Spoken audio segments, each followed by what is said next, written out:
महानगरपालिकेच्या निवडणुका या सुरुवात झालेल्या आहेत।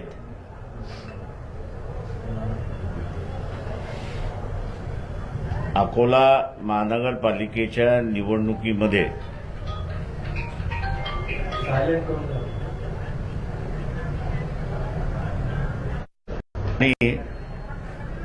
अविकसित शहरामध्ये राहायचं आहे का याचा निर्णय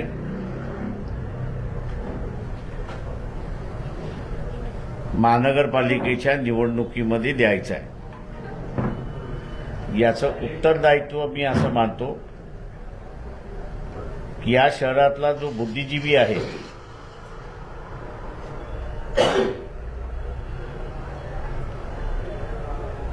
त्याच्याच बरोबर डॉक्टर आहे, इंजिनियर आहे, प्राध्यापक आहे, आय लव्ह अकोला असा म्हणणारा वर्ग जो आहे त्याला ह्याचा निर्णय द्यायचा आहे की त्याला घाणीमध्ये राहायचं आहे की विकसित शहरामध्ये राहायचं आहे अशी परिस्थिती आहे। तर सरळ सरळ भारतीय जनता पक्षाला मतदान द्या, कमळाला मतदान द्या। या शहराला विकसित करायचं असेल तर मग विकासाचे मुद्दे काही आहेत हे पहिल्यांदा असताना लक्षात घेतले पाहिजे।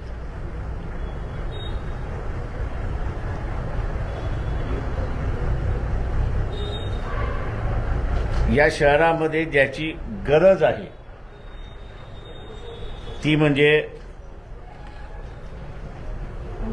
महिलांसाठी असणारं पहिल्यांदा असणारं इंडोर स्टेडियम असं मी त्या ठिकाणी मानतोय।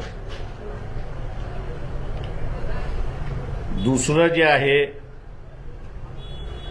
या शहरामध्ये टॅक्सेशनच्या संदर्भातली भूमिका ही महत्त्वाची असली पाहिजे। आम्ही असं मानतोय की धनश्री देव यांनी जे पिटिशन केलं होतं टॅक्सेशनच्या संदर्भातलं, उद्याची सत्ता आली तर त्या नियमाप्रमाणे आम्ही असं टॅक्सेशन या ठिकाणी लावू। टॅक्सेशन मार्फत जी लूट चाललेली आहे ती लूट आम्ही असं या ठिकाणी थांबवणार आहोत। दुसरं जे आहे याच्यामध्ये महापौर ज्यावेळेस वंचित आघाडीचा होता, वंचित बहुजन आघाडीचा होता, त्यावेळेस एक दिवसाआड पाणी आम्ही असं सुरुवात केली होती। सी सिस्टम इंटॅक्ट आहे। देण्याची मानसिकता पाहिजे, काम करण्याची मानसिकता पाहिजे। आज जे 9 दिवसाला पाणी येतंय, मी पुन्हा म्हणतो 9 दिवसावरती येणारं पाणी ज्यांना ज्यांना पाहिजे आहे त्या सगळ्यांनी त्या सगळ्यांनी भारतीय जनता पक्षाला खुशाल मतदान त्या ठिकाणी द्यावं। ज्यांना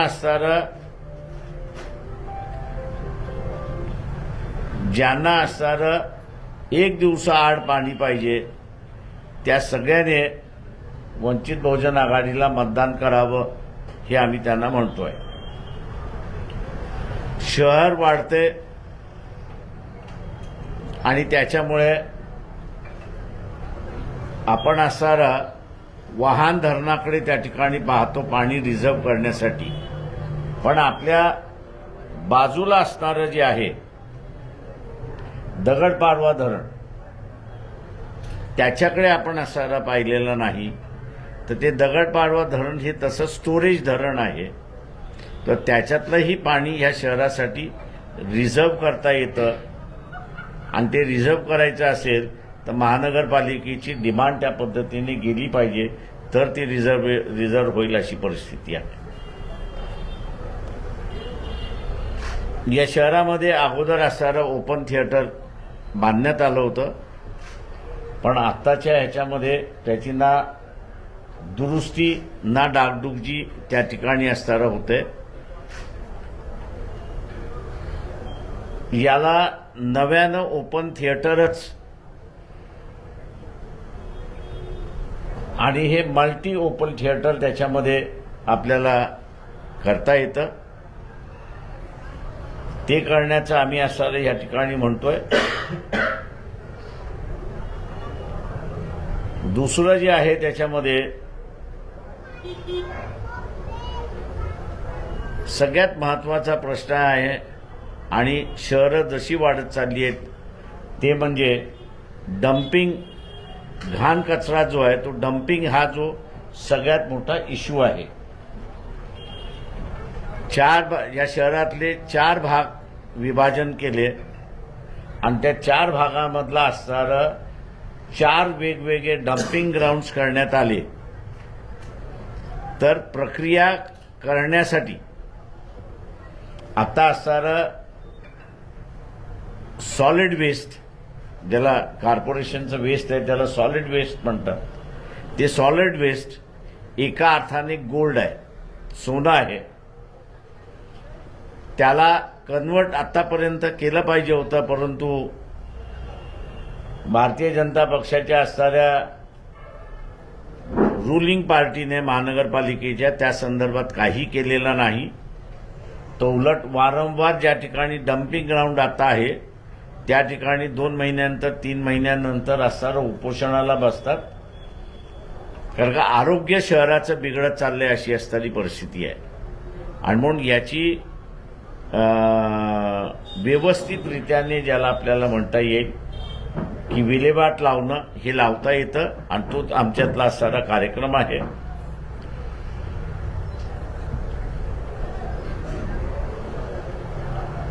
शॉप ॲक्ट चं आता असणारं भाडं आम्ही 20 वर्ष वाढवलं नाही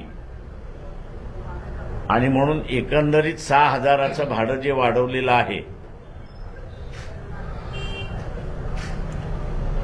या शहराला लागणारा निधी व्यवस्थितरित्याने या सगळ्या गोष्टी पुरवण्यासाठी लागणारा जो निधी आहे त्याचं आम्ही असणारे कॅल्क्युलेशन, त्याचं असणारं एक बजेट आम्ही येत्या काही दिवसामध्ये त्या ठिकाणी सादर करू.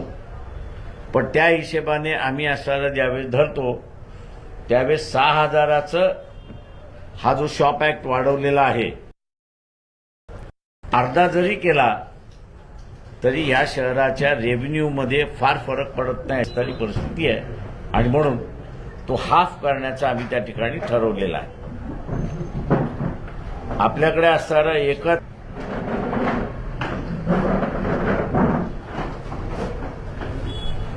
मार्केट आहे अकोल्यामध्ये, तेच होलसेल मार्केट आहे आणि तेच रिटेल मार्केट आहे. तेव्हा ह्या रिटेल मार्केटची असणारी एक नवीन संकल्पना आम्ही असणारी या ठिकाणी राबवू इच्छितो आणि ती म्हणजे अनेक सोसायट्या उभ्या राहिलेल्या आहेत आणि अनेक सोसायट्या ज्या उभ्या राहिलेल्या आहेत त्याची असणारी ओपन प्लॉट्स याची असणारी मालकी कॉर्पोरेशनकडे आहे. तेव्हा ह्या ओपन प्लॉट्स इव्हनिंग बाजार ज्याला आपण म्हणतो, संध्याकाळचा बाजार आपण ज्याला म्हणतो, 5 ते 9 किंवा 5 ते 10 असा त्या ठिकाणी राबवल्या जाईल. पण राबवत असताना एक गोष्ट त्याच्यातली असताना होणार आहे ती म्हणजे परमनंटली कोणी राहणार नाही. तो संध्याकाळी 5 वाजता त्याचं सामान घेऊन येईल आणि संध्याकाळी जाताना तो स्वतःचं सामान घेऊन जाईल. तिथला जो काही कचरा बिचरा होणार आहे तो त्याच ठिकाणी त्यांनीच टाकायचा आहे. ही सिस्टम कुठे चालली असेल कोणाला हे माहिती असेल तर दिल्लीमध्ये दिल्ली हट नावाचा असणारा एक इलाका आहे, म्हणजे दिल्ली हट नावाचा असणारा बाजारपेठ आहे. ती संध्याकाळी ओपन होते. लोक तिथे घेऊन येतात, त्यांना जे काही विकायचे आहे ते विकतात तिथे आणि जाताना आपल्याबरोबर ते सगळं घेऊन जातात आणि ते मोकळं राहतात. दिवसभर ते मोकळं राहतं अशी असणारी परिस्थिती आहे.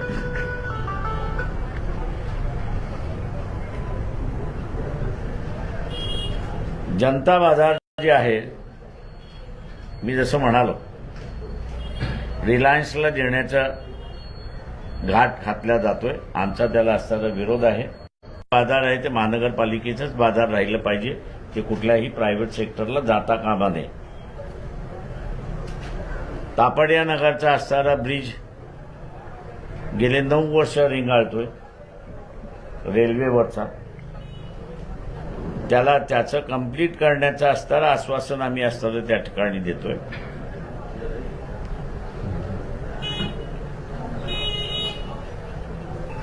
शेवटी उन्हाळा हा आपल्याकडे फार मोठ्या प्रमाणात असतो.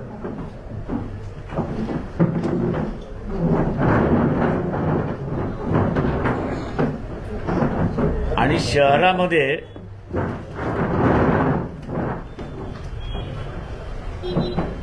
आपल्याकडून वाहते. जगभरामध्ये जिथे टेम्परेचर व्हेरी हाय आहे आणि त्या शहरांमधून असणारा नदी वाहणार असेल तर उन्हाळ्यातलं टेम्परेचर कमी करण्यासाठी त्या नदीचा असणारा वापर केला जातो. मोरणा नदी आणि इतर नद्या ज्या आहेत त्यांच्यातलं असणारं पाणी हे 90% वापरल्या जाते अशी असणारी परिस्थिती नाही. किंवा रेल्वे लाईनच्या खालच्या बाजूला आपण असणारं पाहिलं तर या पाण्याचा वापरच होत नाही. मोरणा नदीच्या शहराच्या शेवटच्या भागाला म्हणजे गांधीग्रामकडे आपण जातो त्या भागाकडे महानगरपालिकेने असणारा एक बंधारा बांधला. तर ज्या पद्धतीने बाळापूरला पॉवर हाऊसनी बंधारा बांधलेला आहे आणि आज आपण असं बघितलं उन्हाळ्यामध्ये बाळापूर हे 3 डिग्री टेम्परेचर कमी असतं अकोल्यापेक्षा. म्हणजे हा अनुभव आहे. तेव्हा उन्हाळ्यातलं टेम्परेचर 3 डिग्रीने कमी करणं किंवा असणारं ज्याला आपल्याला म्हणता येईल की ड्राय वेदरमध्ये थोडासा ओलावा तो असणारा शहराला या ठिकाणी मिळू शकतो. आणि वॉटर कन्झर्वेशनला जे आहे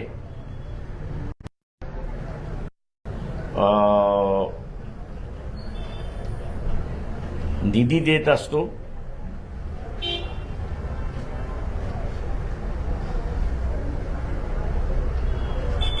सुप्रीम कोर्टाने अकोल्याच्या संदर्भातला दिलेला निर्णय आपण जर पाहिला, महानगरपालिका आणि जिल्हा परिषदा यांना त्यांनी स्वायत्त असं म्हटलेलं आहे. They are autonomous bodies.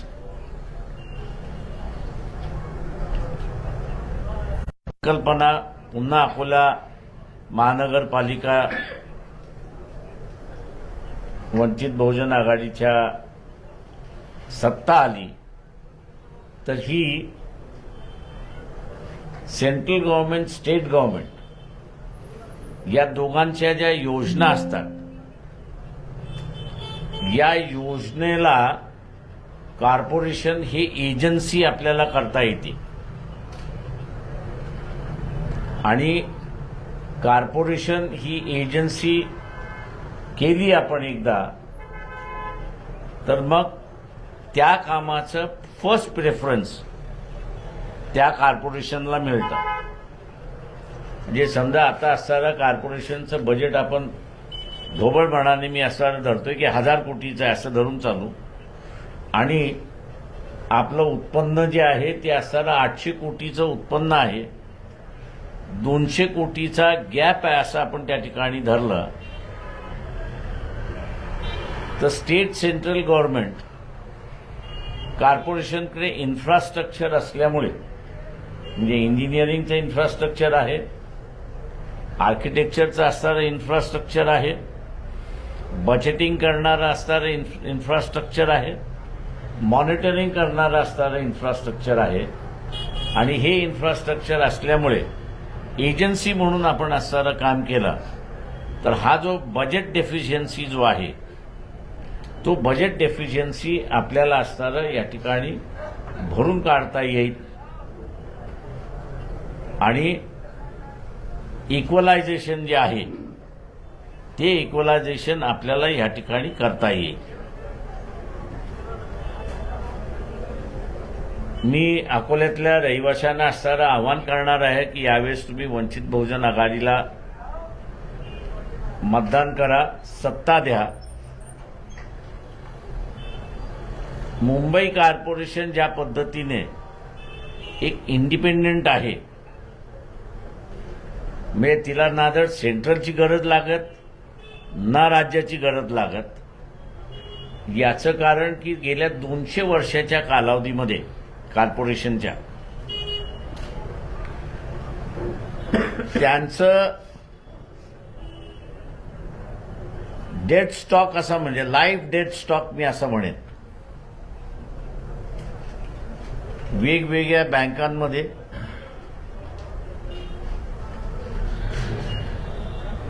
कमीत कमी 2 लाख कोटी आहे. तेव्हा त्यांना कोणाकडेही हात पसरावे लागत नाहीत. ते स्वतःच्याच योजना करतात आणि स्वतःच त्या ठिकाणी राबवतात. अकोला कॉर्पोरेशनला सुद्धा त्या पद्धतीने करता येऊ शकतं.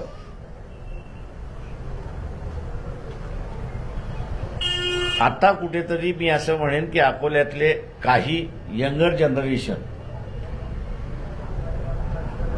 मायग्रेशन थांबून अकोल्यामध्ये जो नॅचरल क्रॉप आहे पल्सेसचा आणि कापसाचा याच्यावरती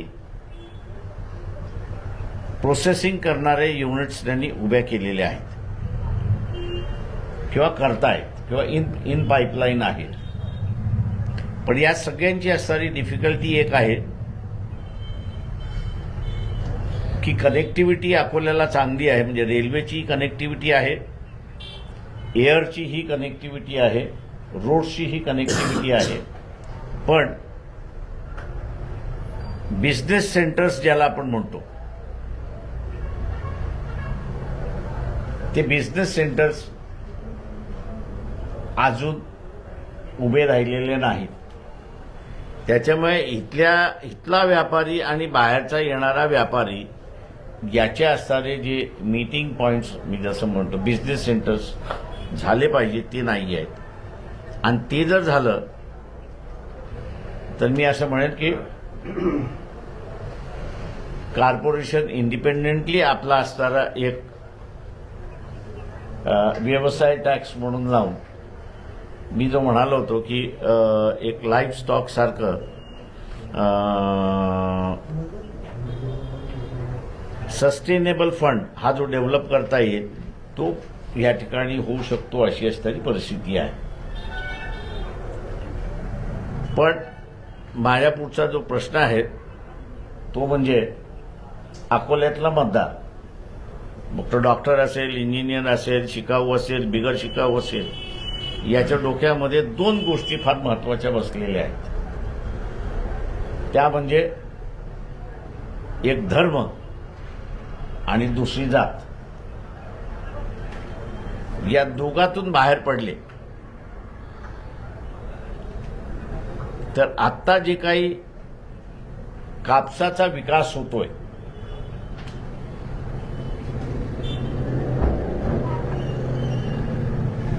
की ज्याचं असणारं व्हॉल्यूम देशभरामधलं हे 16 बिलियन अमेरिकन डॉलर्स आजचा आहे.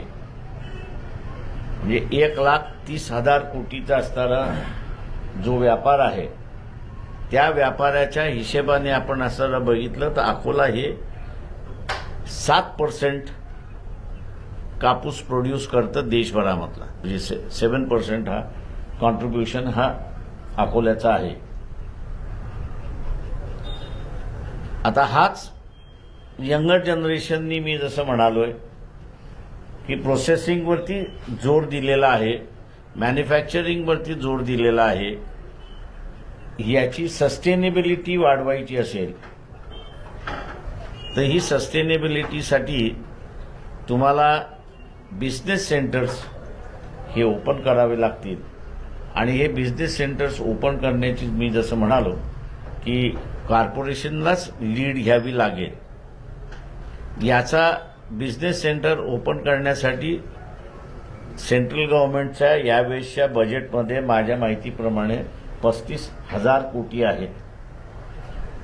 आणि एजन्सी म्हणून आपण असताना काम केलं तर त्याच्यामधलं असणारे 15-20 कोटी तरी आपण सहज घेऊन येऊ शकतो आणि त्याच्यातले हे बिगनिंग सुरुवात करू शकतो.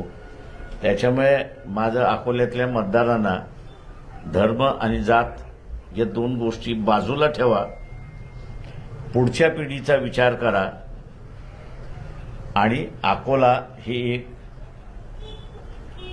इंडस्ट्रियल सेंटर म्हणून डेव्हलप होऊ द्या.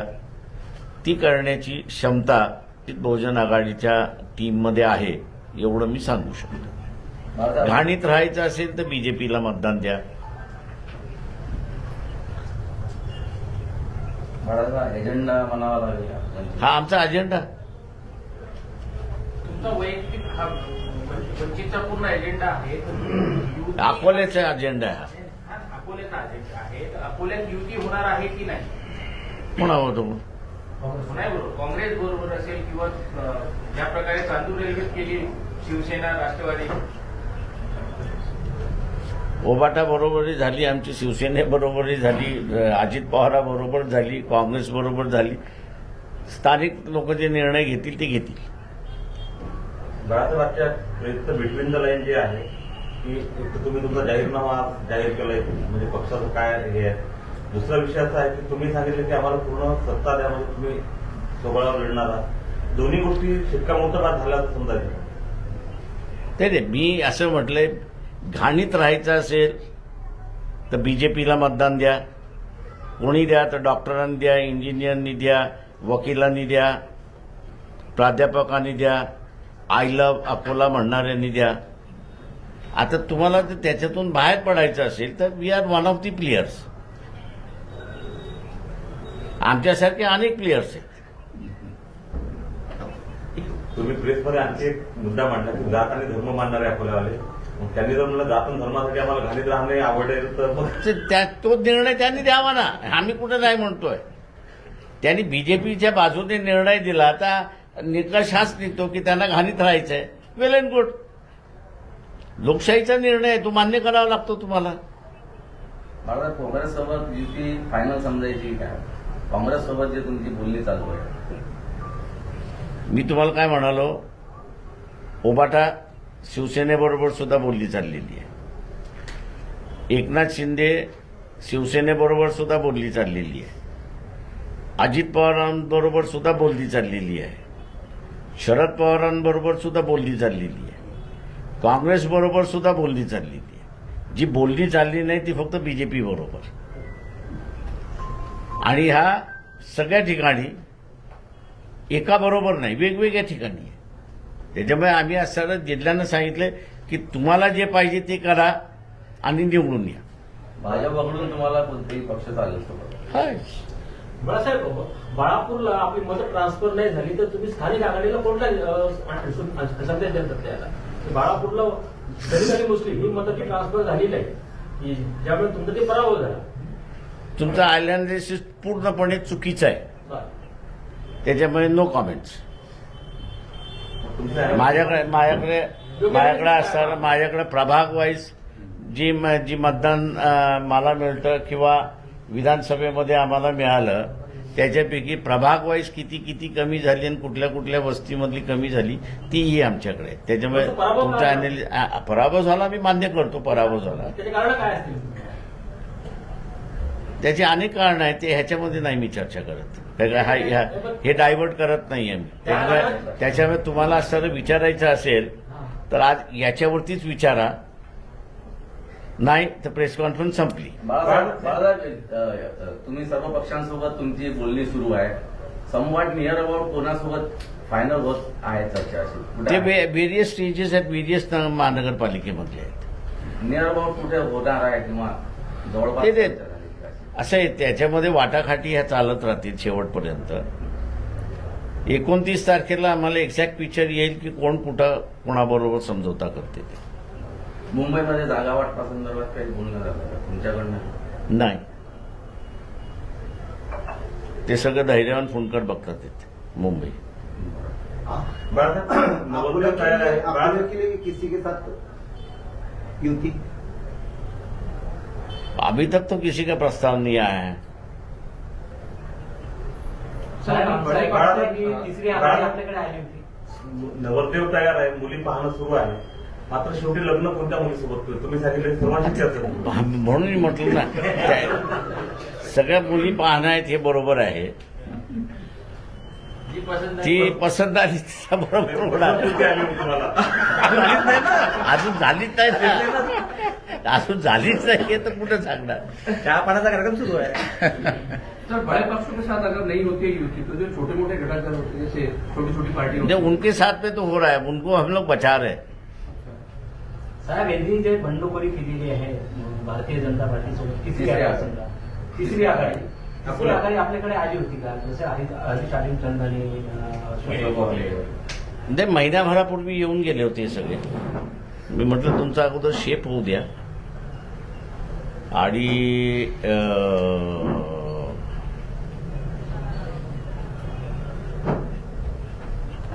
कोण कोण त्याच्यामध्ये सहभागी होते, कशा पद्धतीने होते. मग म्हटलं आपल्याला पुन्हा बसता येईल. साहेब, आपण एक गेस केलं का की वंचितसाठी तिसरी आघाडी जी अकोल्याची झालेली आहे ती सेफ वाटते का? सर्वात सेफ युतीसाठी वंचित आघाडी, वंचित बहुजन आघाडीसाठी तिसरी आघाडी जी झालेली आहे ती वंचित बहुजन आघाडीसाठी सर्वात सेफ वाटते का? ते कुठलीही आघाडी सेफच असते. त्याच्यामुळे आघाडी केली की ती सेफ्टीसाठीच तुम्ही करता. बाळासाहेब, राज्यात दोन्ही ठाकरे गटांची बोलणी सुरू आहे. शिंदे सेनासोबत भाजपची बोलणी सुरू आहे. अजूनही कोणाचंही फिक्स अजून काही झालं नाही. काय कारण? जे आता मला असं कळलंय की उबाटा सेना जी आहे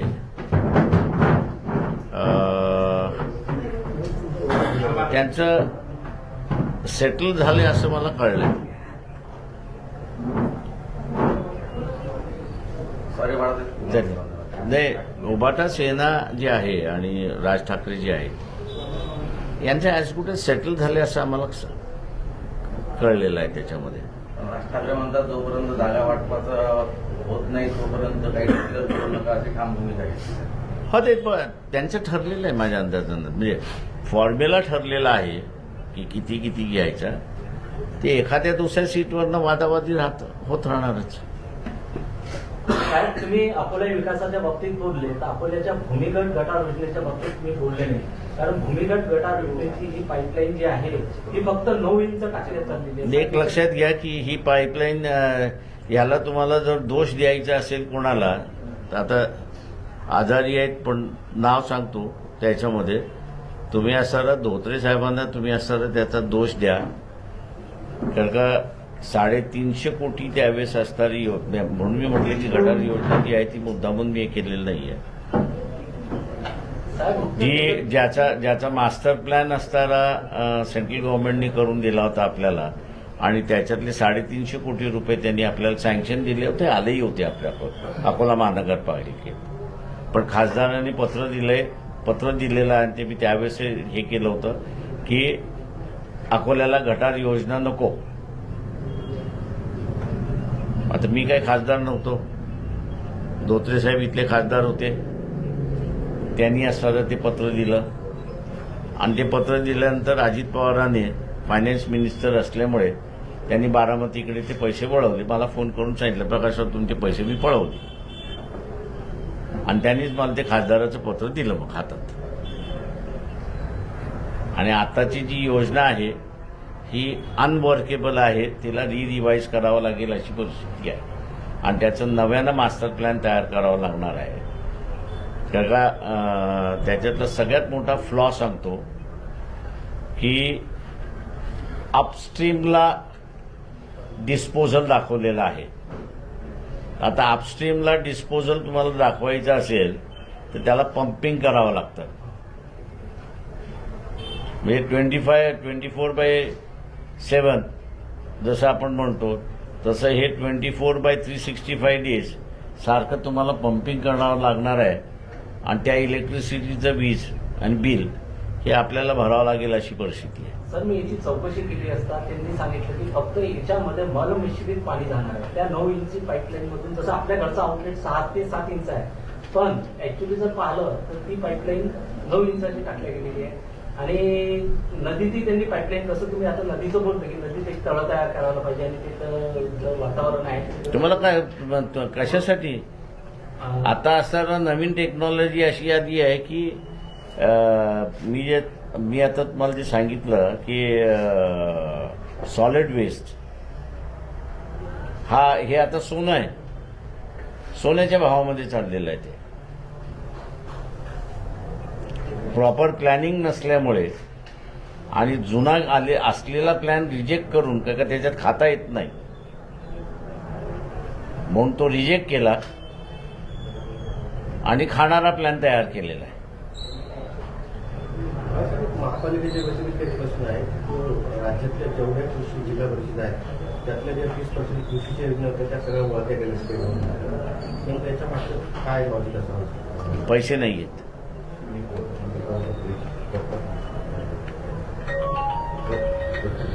चलो आभार. बाळासाहेब, काँग्रेसला वगैरे काही पुन्हा पक्षाला डेडलाईन वगैरे दिली आहे की 29ला तुम्ही आपली भूमिका आता जाहीर करून द्या? कशाबद्दल? युती संदर्भात. ते मी जसं म्हटलं ना की आम्ही राज्यभर डेडलाईन देऊ शकत नाही आहोत. म्हणजे आता सांगलीतलं जर दिलं उदाहरण कॉर्पोरेशनमधलं, काँग्रेस एनसीपी एकत्र जात नाहीयेत. त्याच्यामुळे आम्हाला चॉईस करायचं की काँग्रेस बरोबर जायचं की एनसीपी बरोबर जायचं. एक स्टेट वाईज आम्ही लाईन घेऊ शकतच नाही आहोत. मुंबईला काय परिस्थिती आहे? मुंबईला अजून सांगता येत नाही. म्हणजे जसं म्हणालो की एका बाजूला सगळे सांगतात नाही आमचं जमलं, पण तेच जाहीर करायचं म्हटलं की नाही थांबा.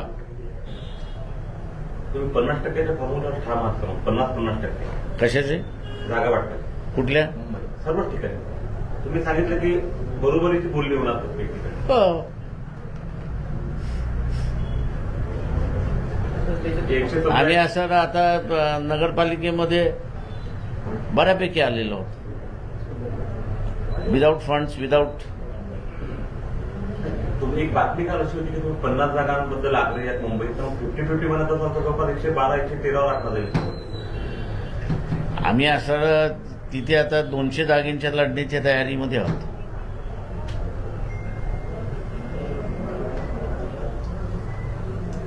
बाळासाहेब, अकोल्यात जी चर्चा होत नाही हे काँग्रेसचे जे चेहरे असतील म्हणजे साजिद खान पठाण, डॉक्टर जिशान आणि प्रकाश तायडे यांच्यामुळे ही आघाडी होत नाही असं मला माहिती. चर्चा आहे बाहेर, ती खरी आहे? मला माहित नाही, ते तुम्ही स्थानिकवाल्यांना विचारा.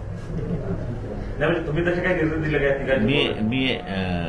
आम्ही कोणालाच काही निर्देश दिलेत नाहीत, काही दिलेत. आम्ही सरळ सांगितले की तुम्ही तुमच्या स्तरावरती जे तुम्हाला योग्य वाटते ते ठरवा.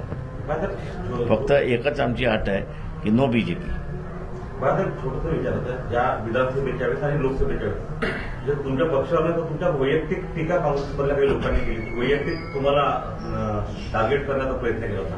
अशा लोकांची मग आघाडीची चर्चा करताना मागच्या जुन्या गोष्टी बाजूला ठेवणं होतं. असे राजकारणातला भाग मी नेहमी म्हणत असतो तुम्हाला राजकारणामध्ये यायचं असेल तर पहिल्यांदा कबूल केलं पाहिजे की तुम्ही टार्गेट होणार आहात, चांगलंही होणार आणि वाईटही होणार. त्यामुळे हा मुद्दा तुम्हाला गौण ठेवूनच राजकारणामध्ये राजकारण करावं लागतं. भारतात तेलारामध्ये नगराध्यक्षाच्या जे उमेदवार होत्या त्यांना एक काउंटिंग सुरू असताना एक मेसेज आला की तुम्ही 941 मतांनी हारणार आहे म्हणून. त्यांनी ईव्हीएम घोटाळा झाल्याचा त्यांनी म्हणजे आरोप केला, पोलीस कंप्लेंट केली आहे. आपल्याला काय वाटतं? बाहेर पोलिसांनी चौकशी करावी की त्याला तो आकडा कसा काढला म्हणून काउंटिंगच्या वेळेस. समोरील व्यक्तीचा मोबाईल बंद आहे, कॉल बॅक आणि जात तो नाही त्यावर. आउट ऑफ महाराष्ट्र येतो, महाराष्ट्राबाहेरचा व्यक्ती येतो. त्यावर फोटो जे आहे डीपी मध्ये ते अमित शहा आणि स्वतःचा फोटो अर्धा आहे. हे मान्य आहे मला, पण माझं तेवढंच म्हणणं असं आहे की पोलिसांनी आता चौकशी करावं की त्याला हा फिगर मिळाला कुठून. आणि पोलिसांनी नाही चौकशी केली तर कोर्टामार्फत आम्ही त्याला चौकशी करायला लावणार.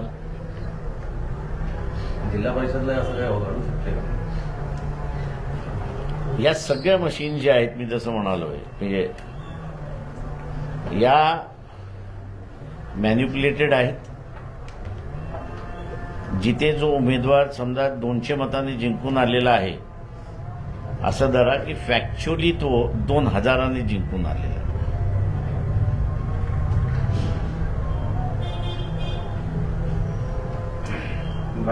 महापालिकेत सोशल ऑडिट 2017 झालं होतं. रस्त्यांच्या दर्जाबद्दल फार मोठा एक प्रश्न आजही लोकांच्या मनात आहे. तेव्हा 5 वेगवेगळ्या सरकारी संस्थांच्या माध्यमातून ते ऑडिट करण्यात आलं आणि त्या 5 संस्थांचा रिपोर्ट जो आहे तो कॉमन आहे की याच्यात मोठ्या प्रमाणात भ्रष्टाचार झाला होता, रस्त्याचं काम निकृष्ट झालं. या संदर्भात चौकशीचा आणि कारवाईचा अहवाल राज्य सरकारकडे पाठवण्यात आला. त्याच्यानंतर नगरविकास पहिला आदेश पेंडिंग आहे. तर त्या मुद्द्यावर जर तुम्ही पूर्ण निवडणूक लढवली तर आज त्याच्याशी संबंधित सर्वच पक्षातले लोक आहेत. तर वंचित बहुजन आघाडी हा मुद्दा आमचा संबंध नाही त्याच्याशी. म्हणून प्रश्न त्या तुम्हाला माझ्या पत्रावरती सुरुवात झालेली ती इन्क्वायरी आहे 16 कोटीच्या संदर्भात. प्रश्न म्हणून मी सांगतो की तुम्ही भूमिका घेऊ शकता. तर आम्ही सरळ म्हटलं इथल्या घाणीत राहायचंय लोकांना, त्यांनी ठरवावं. त्या घाणीमध्ये हे करप्शनही आलं. अकोल्यातल्या जनतेने ठरवायचं आहे की त्यांना घाणीमध्ये राहायचं आहे की त्यांना असताना व्यवस्थित शहर डेव्हलप करून पाहिजे. आज बुलढाण्यासारखं शहर डेव्हलप झालं पण अकोल्यासारखं शहर डेव्हलप झालं नाही.